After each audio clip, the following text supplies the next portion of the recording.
Alright guys, how we doing? Welcome back to another video. This should be hopefully a quick one today. I just wanted to show you what I'm up to with PLC. So at work I need to be able to drive loads like this, so very small 24-volt motors, pumps, valves, that sort of stuff. I need a way to do it cheaply. So the normal way that I've done it is to send an analog output to like a PWM driver. So I'll send out a 0 to 10 volt output, but I'll need the analog output module, so I'll send on the PLC. So I'll send that out to the PWM driver, which I've got to pay stupid money for, 100 quid, 200 quid, 300 quid. So I'm trying to find a way to do it myself. So what I've done is I'm now sending out a PWM signal from my digital output here, and I'm sending that to this MOSFET. So I've got a MOSFET here, an IRF-Z44N. I haven't used one of these in like 4 years. And then I went on YouTube and I was like, okay, let me figure out how these work again. And then I found my video, which had like 20,000 views, which I was shocked by. So yeah, my video is one of the most popular videos on MOSFETs, and I don't have a clue how they work. Well, I'm getting it now. Anyway, so what I'm doing is I'm sending out a PWM signal from this PLC into this MOSFET, and then this MOSFET is then switching my 24-volt supply that I have back there. And then, so basically, I've got my 24-volt supply here. That's wired to my positive on this motor, and then the negative of this motor then goes into, I'm gonna get this wrong, drain, or I'll show you this. I'll show you the schematic. I can't really remember in terms of what it is. So what do I have here? I just dropped my cup. I guess this is gate, source, and drain. So I've got my motor here. So positive is wired to 24 volts, negative is wired through a flyback diode, basically, so that when the motor shuts off, it doesn't send high voltage. That might be wired backwards, actually. I might need to check that. I think that's backwards. I think I've got it right on my circuit, because otherwise the current wouldn't flow. So I've got that big chunky diode there. Yeah, so what am I doing? So I've been using ChatGPT to help me, and it's been pretty useless, bloody ChatGPT, but whatever. It's sent me in loops, so I wouldn't recommend using ChatGPT to do circuits. So I've got my negative to my, my drain, and then when I'm PWMing this signal here, so as I change this voltage, which is currently 12 volts. So as I change this voltage, basically I'm turning on this MOSFET, and then that's then syncing the current for the motor and completing the circuit. So that's what I'm doing, yeah.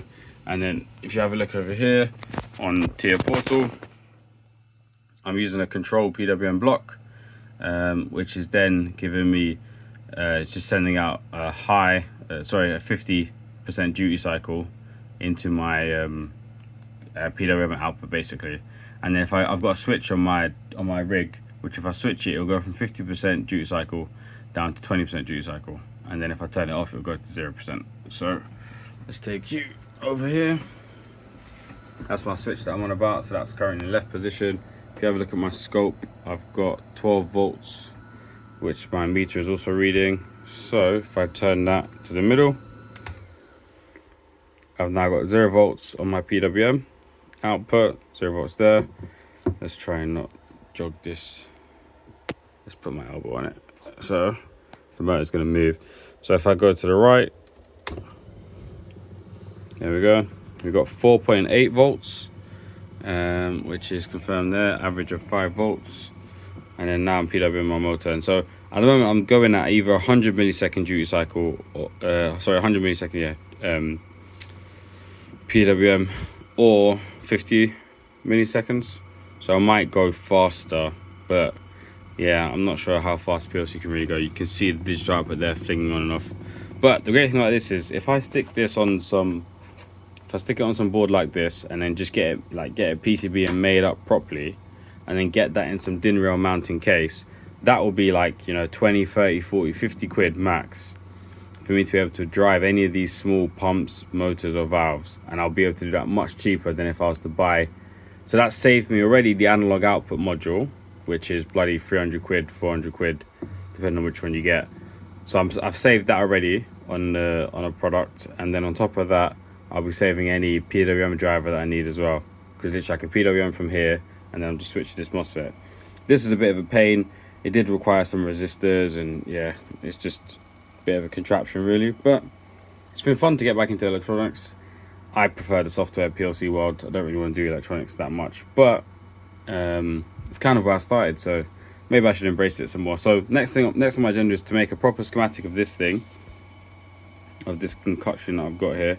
Make a proper schematic of that, and then put it onto a PCB, print the PCB, probably get it made out, and then yeah, then we'll see if we can mount it in some DIN-rail, in the DIN-rail case, which should be interesting. Cool. Anyways, thanks for watching, guys. Yeah, this is how I am driving a small pump, valve, solenoid, motor via PWM on the cheap. So yeah, cool. Thanks for watching, guys. Take care. But just before you go, is this hot? It is not hot. That is surprising. I do have one of these heat sinks that I can add onto it, but thankfully that's not actually warm at all, which is nice. Cool. All right, thanks for watching. Take care. I'll see you in the next one.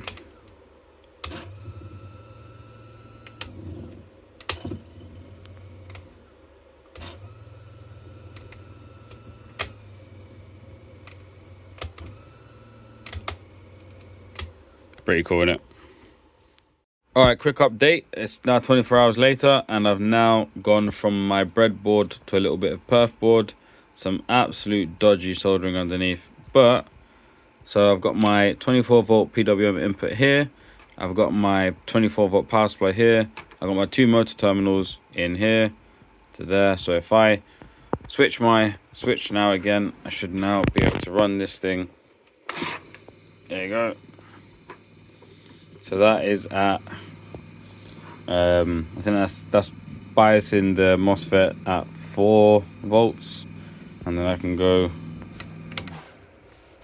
the other way, and now that's at 10 volts, I think. So yeah, so I should now be able to PWM this and then eventually PID it and stuff. So yeah, I've got a decent little bit of perf board, and I need to convert it into a PCB and then stick it into a DIN-rail case. So yeah, cool. Thanks for watching, and hopefully when I get this made into a PCB, I'll show you it and show you it working fully. I need to put some over voltage protection on it, maybe chuck another MOSFET on there to protect against reverse polarity, that sort of stuff. But yeah, other than that, this should be pretty good. I think I would just build just this circuit first for simplicity, and then try and add some more functionality to it afterwards. But cool. It's nice to be back into electronics.